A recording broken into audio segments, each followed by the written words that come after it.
Hello दोस्तों, चलो तो आज का शुरू करते हैं। प्रायः बालक चलना किस वर्ष में सीख लेता है? तो लगभग 1.5 वर्ष में। शैक्षिक दृष्टि से बाल विकास की अवस्थाएं हैं। क्या बोल रहा है? शैक्षिक दृष्टि से, यानी कि किशोरावस्था, बाल्यावस्था, शैशवावस्था। 3 अवस्थाएं हैं। कौन कौन सा? किशोरावस्था, बाल्यावस्था और शैशवावस्था। बालक में सर्वप्रथम भय, क्रोध तथा प्रेम के संवेग विकसित होते हैं। कथन है, क्या है? भय, क्रोध तथा प्रेम के संवेग किसने दिया है? वाटसन ने। संवेग विकसित होते हैं कहा है, तो यह कथन किसने दिया है? वाटसन ने। प्रथम बाल निर्देशन केंद्र किसके द्वारा खोला गया?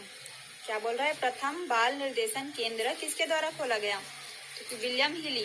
तो इसको हम लोग ऐसे समझ सकते हैं, बालक को जब हम लोग निर्देश देते हैं तो बालक क्या हो जाता है? हिल जाता है। तो बाल निर्देशन केंद्र विलियम हिली, इसके द्वारा दिया गया है, विलियम हिली द्वारा।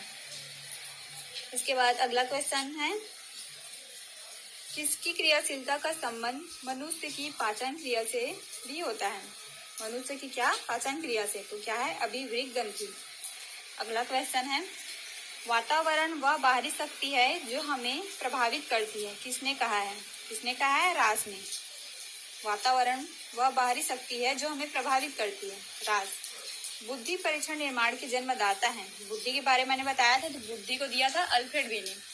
ब्रिजेस के अनुसार उत्तेजना भाग है। तो ब्रिजेस के अनुसार संवेगात्मक विकास का। तो इसको हम लोग ऐसे समझ सकते हैं, ब्रिज से गिरने पर संवेग उत्पन्न होते हैं। तो ब्रिज यानी कि ब्रिजेस और संवेग यानी कि संवेगात्मक। अगला क्वेश्चन है, तर्क। 9वां, तर्क जिज्ञासा तथा निरीक्षण शक्ति का विकास होता है खाली स्तन की आयु पर। तो क्या है? 11 वर्ष। निम्न में से कौन सा वंशानुक्रम का नियम नहीं है? अगर कुछ टॉपिक्स दिए रहेंगे, उसमें से क्या आएगा? अभिप्रेरणा। वंशानुक्रम का नियम नहीं है, अभिप्रेरणा। एक कारक सिद्धांत को और किस नाम से जाना जाता है? तो एक कारक सिद्धांत मैंने बताया था, क्या है? राजकीय सिद्धांत। एक कारक सिद्धांत को क्या कहते हैं? राजकीय सिद्धांत के नाम से भी जानते हैं। बुद्धि का सबसे पुराना सिद्धांत कौन सा है? बुद्धि का सबसे पुराना सिद्धांत क्या है? एक कारक सिद्धांत। इसको ही मैंने बताया था, बुद्धि का सबसे पुराना सिद्धांत क्या है? एक कारक सिद्धांत। उसके बाद अगला क्वेश्चन है, बुद्धि का द्विकारक सिद्धांत किसने दिया? मैंने बताया था बुद्धि का द्विकारक सिद्धांत, है ना, किसने दिया है? स्पीयरमैन ने। स्पाइडर से स्पीयरमैन। तो देखिए क्या है बुद्धि का द्विकारक सिद्धांत? स्पीयरमैन। स्पीयरमैन कहाँ के निवासी थे? स्पीयरमैन कहाँ के थे? फ्रांस के। स्पीयरमैन पहले किस विषय के प्रोफेसर थे? देखो पहले पूछा है, यानी कि पहले क्या थे? गणित। देखिए फ्रांस में क्या क्या ना, गणित सोचते रहते। गणित में क्या आता है? सांख्यिकी। तो सांख्यिकी विषय प्रोफेसर थे, बाद में मनोविज्ञान के प्रोफेसर बने। अगला क्वेश्चन है, स्पीयरमैन ने बुद्धि का संबंध किससे बताया है? स्पीयरमैन ने बुद्धि का संबंध चिंतन से बताया है। सोचना, सोच विचार, गणित में सोचते सोचते क्या हो गया? प्रोफेसर बन गए थे। तो सोचना यानी कि चिंतन। तो स्पीयरमैन ने बुद्धि का संबंध चिंतन से बताया है। बालकों के भाषाई विकास का क्रम क्या है? बालकों के भाषाई विकास का क्रम क्या है? रोना, रुदन, क्रदन, बबलाना, हाव भाव। विकास किस उम्र में वाक्यों द्वारा अपनी बात को कह पाता है? बालक क्या है? किस उम्र में वाक्यों द्वारा अपनी बात को कह पाता है? 5 वर्ष में। बालक सबसे पहले क्या बोलता है? और सबसे पहले क्या बोलता है? माँ बोलता है। तो माँ क्या है? व्यंजन है, तो व्यंजन। बालक सबसे पहले किसकी भाषा पर जाता है? सबसे पहले क्या बोलता है? माँ। तो माँ से ज्यादा जुड़ा होता है, माँ की भाषा समझता है, तो सबसे पहले माँ। और माँ की भाषा क्या बोलते हैं? मातृभाषा। कहाँ पर बालक सामाजिकरण के नियम स्वयं सीखता है? सामाजिकरण यानी कि खेल के मैदान में। खेल के मैदान में क्या होता है? सहयोग, क्रोध का संयम करना और त्याग करना। बालक में नकारात्मक सोच कौन सी अवस्था में उत्पन्न होती है? नकारात्मक सोच, नेगेटिव थॉट, है ना। तो कौन सी अवस्था में? किशोरावस्था। किशोरावस्था को एडोलसेंस भी कहते हैं, इंग्लिश नाम है। क्षेत्र सिद्धांत किस विद्वान ने दिया? क्षेत्र सिद्धांत किसने दिया? कर्ट लेविन ने। क्षेत्र सिद्धांत किस विद्वान ने दिया था? कर्ट लेविन ने। कर्ट लेविन कहाँ के वैज्ञानिक थे? कर्ट लेविन जर्मनी के वैज्ञानिक थे। कर्ट लेविन कहाँ के वैज्ञानिक थे? जर्मनी के। गेस्टाल्टवादी। गेस्टाल्टवादी क्या है?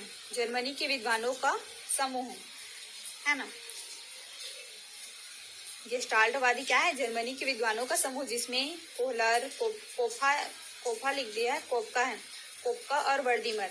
इसको ऐसे समझ सकते हैं, जमीन में कोको सिर्फ वर्दी वाले गेस्ट ही पी सकते हैं, तो जमीन से है जर्मनी, को से कोहलर, को से कोपका और व से वर्दीमर, और गेस्ट यानी कि गेस्टाल्टवादी। तो क्या है? जर्मनी के विद्वानों का समूह, कोहलर, कोपका और वर्दीमर। कर्ट लेविन किस संप्रदाय के समर्थक थे? तो कर्ट लेविन किस संप्रदाय के समर्थक थे? संज्ञानवादी। क्षेत्र सिद्धांत को किस किस नाम से जाना जाता है? तो क्षेत्र सिद्धांत को संज्ञानात्मक क्षेत्र सिद्धांत, स्थान मनोविज्ञान सिद्धांत और बाल दिशा मनोविज्ञान सिद्धांत, है ना। कर्ट लेविन के क्षेत्र सिद्धांत के क्षेत्र का अर्थ क्या है?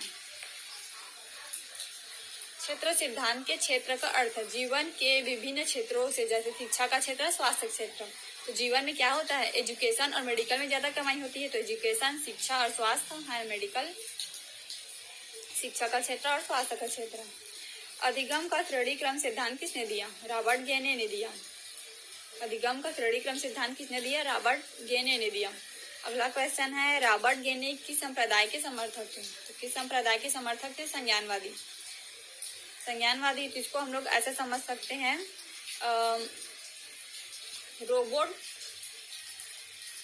रोबोट के सीखने से क्या होता है? संज्ञान उत्पन्न नहीं होता है। रोबोट के सीखने से क्या उसमें संज्ञान उत्पन्न होता है? नहीं ना। तो हम लोग कह सकते हैं रोबोट यानी कि रॉबर्ट गेने, सीखना यानी कि अधिगम, और संज्ञान यानी कि संज्ञानवादी। तो रॉबर्ट गेने क्या है? अधिगम श्रेणी का सिद्धांत दिया, और कौन सा संप्रदाय के थे? संज्ञानवादी के थे। अगला क्वेश्चन है,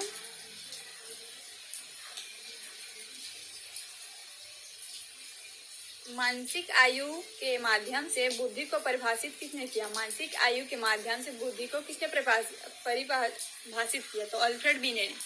अल्फ्रेड बीने ने बुद्धि को दो प्रकार की है बताया, मानसिक आयु बुद्धि और वास्तविक आयु बुद्धि। मैंने इसमें वो ट्रिक बताया था, क्या होता है 2 साल में नहीं, क्या बताया था मैंने? मन को रियल में कोई नहीं समझ सकता, जैसे मन यानी कि मानसिक और रियल यानी कि वास्तविक। अल्फ्रेड बीने किस देश के निवासी थे? अल्फ्रेड बीने किस देश के निवासी थे? फ्रांस के। अल्फ्रेड बीने किस विषय के प्रोफेसर थे? मनोविज्ञान के। बुद्धि का एक कारक सिद्धांत किसने दिया? मैंने बताया था बुद्धि का एक कारक सिद्धांत किसने दिया? अल्फ्रेड बीने व उनके सहयोगी ने। बुद्धि को दिया था अल्फ्रेड बीने ने, लेकिन बुद्धि का एक कारक सिद्धांत अल्फ्रेड बीने एवं उनके सहयोगी। अगर सहयोगी है कौन कौन से? Sterner, Terman, Simon. तो इसका ट्रिक था, बुद्धि अगर एक होती अगर साथ में कोई और रहता तो मैं क्या स्टेटस डालती। तो बुद्धि का एक कारक सिद्धांत, एक कारक यानी कि अल्फ्रेड बीने, एक से एक कारक, उसके बाद है साथ यानी कि सहयोगी, स्टेटस तो स्टे से स्टर्न, ट से टर्मन, स से साइमन। तो 3 सहयोगी हैं, स्टर्न, टर्मन और साइमन। बुद्धि के 2 कारक सिद्धांत किसने दिया? बुद्धि का 2 कारक सिद्धांत किसने दिया है? स्पीयरमैन ने। स्पाइडर बताया था मैंने, तो स्पीयरमैन ने। बुद्धि के 2 कारक सिद्धांत कौन कौन से हैं? 2 कारक सिद्धांत क्या है था? जी कारक सिद्धांत और एस कारक सिद्धांत। इसको कैसे बताया था? 2 साल से तुम्हें गैस की प्रॉब्लम है, 2 साल से क्या है तुम्हें? गैस। 2 साल यानी कि 2 कारक, गैस यानी कि जी कारक सिद्धांत, और एस से एस कारक सिद्धांत। बुद्धि का समूह कारक सिद्धांत किसने दिया? बुद्धि का समूह कारक सिद्धांत किसने दिया है? थर्स्टन ने। इसके अनुसार बुद्धि के 7 कारक हैं।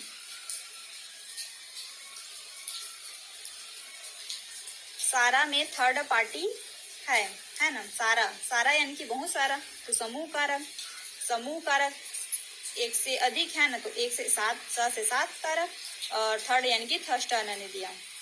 बुद्धि का बहुकारक सिद्धांत किसने दिया? बुद्धि का बहुकारक सिद्धांत किसने दिया? किसने दिया है? थार्नडाइक ने। बुद्धि का बहुकारक सिद्धांत थार्नडाइक ने दिया है। बुद्धि का बहुबुद्धि सिद्धांत किसने दिया? गार्डनर ने। बुद्धि का तरल व ठोस सिद्धांत किसने दिया? आरबी कैटल ने। इसको इस प्रकार समझ सकते हैं, रेड बिल्ली का बुद्धि पानी के बर्फ के जैसा होता है। तो रेड बिल्ली यानी कि बिल्ली, ब से बी, आरबी, और बिल्ली को इंग्लिश में बोलते हैं कैट, है ना। तो आरबी कैटल, और बर्फ के समान, तो पानी यानी कि तरल हो गया, बर्फ क्या रहता है? ठोस रहता है, तरल व ठोस। तो बुद्धि व तरल ठोस का सिद्धांत क्या है? आरबी कैटल ने दिया है। कोहलर किस संप्रदाय के समर्थक थे? कोहलर किस संप्रदाय के समर्थक थे? संज्ञानवादी। चूहे पर अपना प्रयोग किस वैज्ञानिक ने किया? स्किनर ने। चूहे पर अपना प्रयोग किस वैज्ञानिक ने किया? स्किनर ने। स्किनर किस संप्रदाय के समर्थक थे? व्यवहारवादी। इसको इस प्रकार समझ सकते हैं, चूहे के स्किन पर उसके व्यवहार का पता चलता है ना। तो चूहे का स्किन यानी कि स्किनर और व्यवहार यानी कि व्यवहारवादी। इस प्रकार जान सकते हैं। अगला क्वेश्चन है, नए रचनात्मक कार्यों को सीखने पर कौन सा सिद्धांत बल देता है? रचनात्मक कार्य यानी कि अंतर्दृष्टि का सिद्धांत। क्या आ जाएगा? अंतर्दृष्टि का सिद्धांत।